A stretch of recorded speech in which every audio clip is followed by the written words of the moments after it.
ये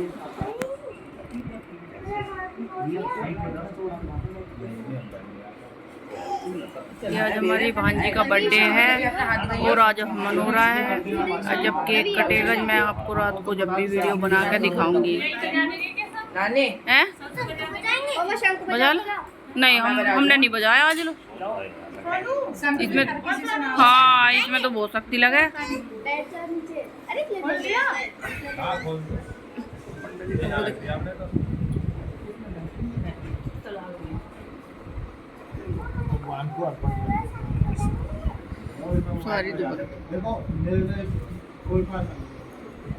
बैठना नहीं है ना।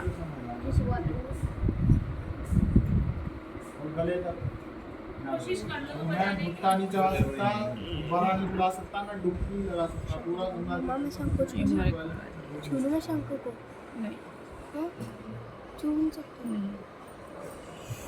यादव जी को दिया होगा, संगीत भी दिया होगा,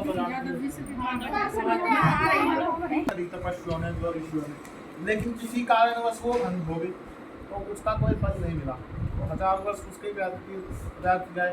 और कलयुग में ऐसी महिमा बताई है भक्ति की कि एक पल में उसका जो है फल है, उसका महत्व है एक पल का भी भक्ति का।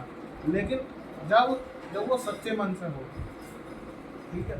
कलयुग में मनुष्य तो 10 घंटे बैठ जाए और पूजा में 4 घंटे बैठ जाए, कोई बैठता है वो। अगर एक पल भी मन से बैठता है तो उसका फल अवश्य प्राप्त होगा उसको। ये हकीकत कह रहे हैं। ठीक है। आजकल पूजा में बैठ तो जाए, मन नहीं रहता पूजा में किसी का भी। कलयुग में तंत्र साधना भी जो है बहुत ज्यादा अधिक प्रभावशाली रहती है, लेकिन अगर विधि विधान से हो, नहीं तो बाकी तो सब पेट तो भर ही रहे हैं अपना। सही बात। तो ऋषि मुनि श्री सूत जी महाराज ने कहा कि ऋषियों आप सबने अति उत्तम प्रश्न किया जन कल्याण के लिए। ऐसा तो एक ही व्रत है, भगवान श्री सत्यनारायण की करना व्रत। जो भी मनुष्य इस व्रत को करता है, सुनता है, सुनाता है, उसे मोक्ष की प्राप्ति होती है। उसके सभी मनोरथ पूर्ण होकर मोक्ष की प्राप्ति होती है। की जय। प्रथम जिसने इस व्रत को किया सर्वप्रथम उसकी कथा। सतानंद नाम के ब्राह्मण थे, अत्यंत दरिद्र थे, अपना जीवन यापन इस प्रकार से कर रहे थे। तो एक समय अगर भोजन सुबह के समय उन्हें प्राप्त हो गया तो शाम को जल पी के ही जो है शयन जो है कर लिया उन्होंने, जो सो गए।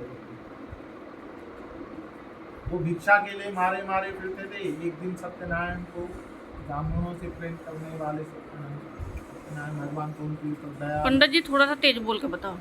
दया आई और वृद्ध ब्राह्मण के रूप में उनके पास आकर कहने लगे, हे ब्राह्मण तुम किस लिए दुखी हो?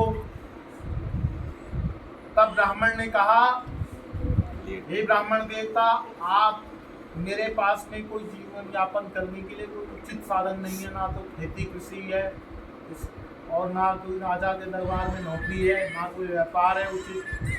आपके पास में कोई साधन, कोई उपाय, पूजा पाठ है तो कृपया पूर्वक मुझे भी बताइए।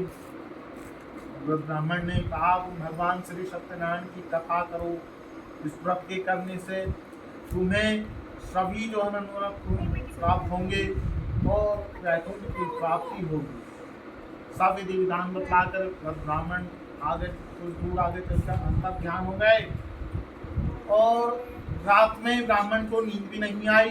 प्रातः काल उसने संकल्प किया कि आज भिक्षा में जो धन की प्राप्ति होगी उस धन से मैं भगवान श्री सत्यनारायण की कथा अवश्य कराऊंगा।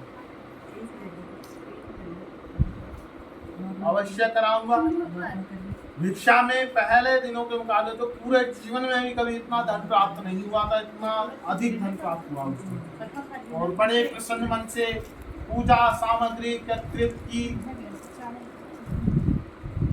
सभी बंधुओं बांधवों को बुलाया, ब्राह्मण परामर्श अनुसार कथा को पूर्ण किया। कथा के सुप्रभाव से भगवान प्रसन्न हुए और उसके धीरे धीरे सभी मनोरथ पूर्ण होने लगे। अब एक दिन एक लकड़हारा राम के घर के सामने से निकला जा रहा था। मन में विचार हुआ मैं कुछ देर जो यहाँ जो है विश्राम कर लूँ। घर में प्रवेश किया, देखा कि भगवान की कथा जो है कुछ भजन कीर्तन चल रहा है। तो आधी कथा जब तक हो चुकी थी, अब आधी तो बात जो किसी के समझ में आती ना चल रहा। कथा पूर्ण हुई, प्रसाद आदि ग्रहण किया। कहने लगा ब्राह्मण देवता, आप ये किस देवी देवता की क्या पूजा पाठ कर रहे हैं, इसके करने से किस फल की प्राप्ति होती है, किस प्राप्ति को मुझे बताइए। ब्राह्मण देवता ने कहा, आज जो मेरे यहाँ जो मंगल देख रहे हो, क्या भगवान श्री सत्यनारायण की कृपा से ही का विधि विधान अवश्य बताइए, मैं भी आपके कथा अनुसार अवश्य सब विधि विधान जानने के बाद में रत्नधारा दूसरे नगर में शहर गया। वहाँ उसे पहले दिनों के मुकाबले अधिक धन प्राप्त हुआ, लकड़ियों का दाम मूल्य जो है अधिक प्राप्त हुआ। उसने पूजा सामग्री कृषि अपने बंधु बांधव जनों को बुलाकर ब्राह्मण के परामर्श अनुसार कथा को पूर्ण कथा के प्रभाव से भगवान कृपा से जो है सभी राजमान रहे, धनजी स्वामी राजमान रहे। नाव बड़े जो है अच्छे से जो है तैरती रही, कोई हिचकोला नहीं करा। अब जब नारायण अंतर ध्यान हो गए तो नाव जो है छोले खाने लगी। नाव में देखा कि नाव में तो धन की जगह भीड़ इत्यादि भरे। लाला जी मूर्छित हो गए। मूर्छा खुलने पर अत्यंत शोक प्रकट करने लगे।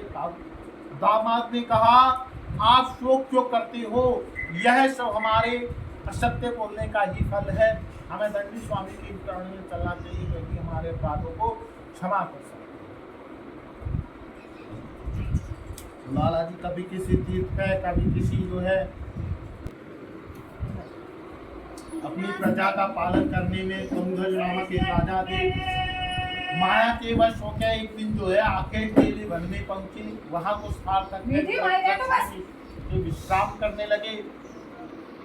तो वहां कुछ वाले भगवान श्री सत्यनारायण भगवान का कथा कर रहे थे। कथा पूर्ण होने के पश्चात ग्वालों ने राजा को प्रसाद ग्रहण करने के लिए दिया, लेकिन राजा ने ग्वालों को तुच्छ मान के कहा, मैं नगर का राजा और कहाँ ये तुच्छ वाले, इनका प्रसाद मैं कैसे ग्रहण कर लूँ। यह मांगकर जो प्रसाद का परित्याग करके अपने घर पहुंचा, जहाँ उसने सब कुछ अपना महल आदि सब कुछ नष्ट कराया, पुत्र आदि सब कुछ नष्ट कराया। मैं समझ गया और कुल पुरोहित कुल गुरु परामर्श अनुसार उन्हें वन पहुंचा और ग्वालों के साथ मिलकर भगवान श्री सत्यनारायण भगवान की कथा को पूर्ण किया।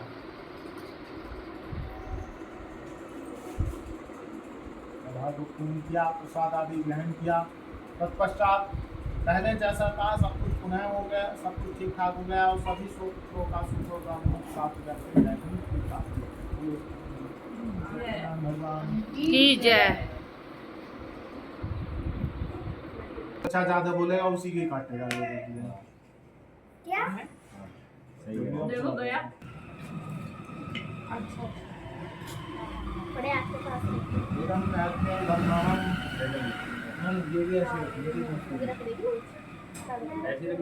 अब ये ऐसा प्रजापत्ये स्वाहा इदं प्रजापत्ये नमः। चम्मच ऐसा मत घुमाओ, ऐसे घुमाओ और थोड़ा ओम इंद्राय स्वाहा इदं इंद्राय नमः। ओम अग्नि स्वाहा। घुमाते हुए डाल दो। ऐसा नहीं कि खाली ऐसे